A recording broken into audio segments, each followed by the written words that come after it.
अस्सलाम वालेकुम, मैं हूं फराद निजाम और आप देख रहे हैं उर्दू पॉइंट। हम इस वक्त दाता दरबार के सामने परिंदा मार्केट में मौजूद हैं, जहां पे गुज़िश्ता शाम 7:32 पे एक अफसोसनाक वाकया पेश आया।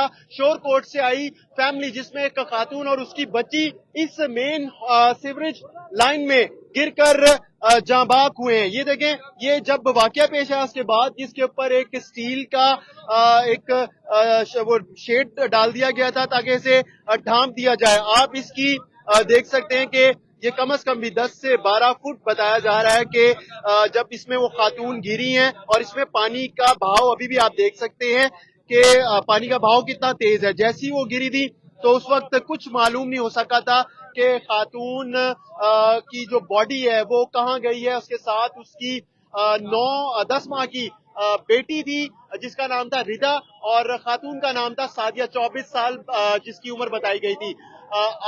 गुज़िश्ता रात ही 1:30 से 2 बजे के दरमियान खातून सादिया की पुलिस को लाश मिली थी आउटफॉल रोड से, और जो उनकी बच्ची है 10 माह की रिदा, उसकी जो लाश है वो सगिया के करीब से मिली है। तो अब ये अफसोसनाक वाकया गुज़िश्ता रोज पेश आया था। दोनों जो माँ बेटी हैं उनकी लाशें जो हैं वो तो पुलिस को मिल गई हुई हैं, और अब मुर्दा खाने मियो अस्पताल मुंतकिल किया गया। इस फैमिली के हवाले से मैं आपको बताता चलूं, वो भी आगे जाके बताते हैं हम, लेकिन अभी हम लाइव मनाजिर हम दिखा रहे हैं कि अब जो है ये स्लैब्स जो हैं इसके ऊपर डाली जा रही है, और सीमेंट की स्लैब है। ये काम पहले भी इदारे कर सकते थे। जब 2 हलाकतें हुई हैं तो उसके बाद हमारे जो पाकिस्तान का एक सिस्टम है और जो इदारे हैं उनको ख्याल आता है, होश आता है कि उन्होंने हिफाजती काम करने हैं। यहाँ पर तामीराती काम जारी हैं। पुराना परिंदा मार्केट है, ये इसको गिरा दिया गया था, और यहाँ पर जो ये सीवरेज लाइंस हैं इसके जो मेन होल बनाए थे उसके ऊपर कोई सेफ्टी के लिए चीज रखी नहीं गई थी। अब ये देखें आप कि ये हमारे इदारे जो है वो यहाँ पर स्लैब यहाँ पर रख रहे हैं। ये काम जो है पहले भी किया जा सकता था। यहाँ पर जितने भी मेन होल हैं उनको अब ढांपा जा रहा है, और यहाँ पर जैसे कि मैंने आपको बताया था कि जो फैमिली थी वो दाता दरबार हाजिरी के लिए आई थी, और हाजिरी के बाद जब वो जाने लगे तो इसी मेन हॉल के पास उन्होंने अपना रिक्शा खड़ा किया, और उनको बिल्कुल अंदाजा नहीं हुआ, अंधेरा बहुत ज्यादा था।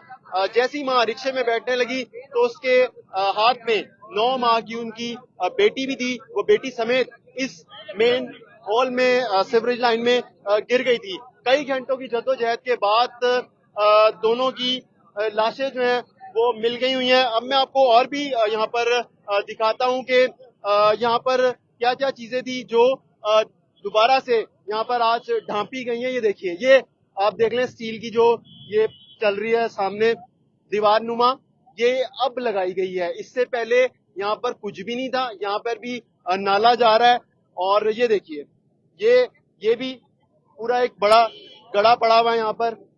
ये भी यहाँ पर भी अगर कोई गिरे तो उसको नुकसान पहुंच सकता है।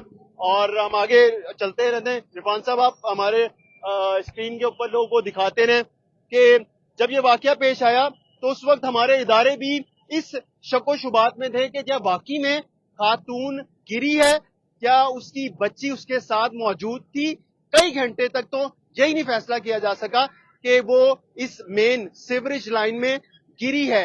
रेस्क्यू ऑपरेशन शुरू किया गया, तलाश की जा रही थी, और ये भी शको शुबात थे इन्हें कि उसके शोहर को हिरासत में लिया गया पुलिस ने, उसके भाई को हिरासत में लिया गया कि बयानात जो हैं उनमें तसादुम है। इसकी बुनियाद के ऊपर इन्हें शक में लिया जा रहा है। जब खातून की लाश रात गई मिली पुलिस को तो उसके बाद उनको रिहा किया गया। अब आप आगे आ जाएं कि यहाँ पर जिस तरह ये भी एक मेन सीवरेज लाइन है, ये मेन होल है, ये भी बहुत बड़ा था। इधर भी देख लें आप कि सीमेंट की 1 2 3 4 5 6 प्लेट्स जो है ना वो लगाई गई हैं। और यहाँ पर आप ये मनाजिर देख सकते हैं कि इस वाकये के बाद इनको ख्याल आया, हादसा पेश आया, उसके बाद तमाम तर इदारे मुतहरिक हुए। वज़ीर आला पंजाब मरियम नवाज की जानिब से भी नोटिस लिया गया और ये बताया गया کہ ٹیپا کے ڈائریکٹر ہیں ان کو معطل کیا گیا ہے، اور جو کمپنی یہاں پر اس کی توسیع کے حوالے سے کام کر رہی تھی ان کو بھی شوکاز نوٹس جاری کیا گیا ہے. لیکن آپ دیکھیں کہ کوئی بھی ایسا واقعہ پیش آتا ہے تو اس کے بعد نوٹس جاری کیا جاتا ہے شوکاز، یا پھر کسی کو معطل کر دیا جاتا ہے. یہ کوئی مستقل حل نہیں ہے. اور جو لوگ اپنے کمروں میں بیٹھے ہوئے ہیں، ظاہر سی بات ہے ان کو گاڑیاں دی ہوئی ہیں، ان کے ساتھ اسٹاف ہے، تو ان کو کم از کم اتنا تو خیال ہونا چاہیے کہ جو کام ہو رہا ہے کیا اس سے کسی کو نقصان پہنچ سکتا ہے. اور یہ سب کی نظروں میں ہے. اگر آپ یہ جو مین سیوریج کی لائنز ہیں ان کے مین ہول دیکھیں تو ادھر سے ایک نہیں، دو نہیں، ایک ٹائم پہ 10 لوگ بھی گر سکتے ہیں. لیکن یہ ماں بیٹی گرے ہیں جن کا تعلق شور کوٹ سے ہے اور ان کی ہلاکت ہوئی ہے، تو اس کے بعد ہر کسی کو خیال آیا ہے. تمام تر ادارے جو ہیں وہ اب یہاں پر متحرک دکھائی دے رہے ہیں، کام کر رہے ہیں. اور ابھی بھی ان کو یہ ہے کہ جو ہماری وزیر اعلیٰ پنجاب ہے مریم نواز صاحبہ، ان کو ہم نے بتانا ہے، دکھانا ہے کہ جی ہم کام کر رہے ہیں، جبکہ ایسا نہیں تھا گزشتہ روز تک. اور یہ دیکھیں یہ واقعہ بہت بڑا ہے جس میں ایک ماں جس کی عمر 24 سال ہے اور اس کی 9 ماہ کی بیٹی جو اس سیوریج لائن میں گر کر جاں بحق ہوئے ہیں. اور ہم آپ کو اس حوالے سے مزید بھی آگاہ رکھیں گے. ہمیں اجازت دیجیے. خدا حافظ.